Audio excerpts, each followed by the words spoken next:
Короче, купили моти. Хотим попробовать.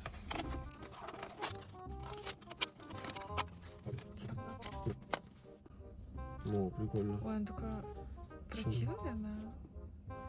Ну, интересная штучка такая. Какая-то, я не знаю, как, да? Прикольно. Давай. Давай. Блин, ну, мягко. Что-то очень странное.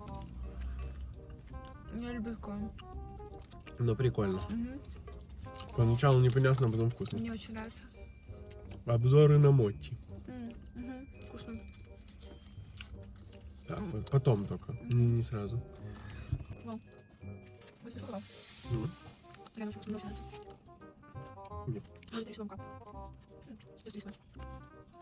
Ну, прикольно. Десерт.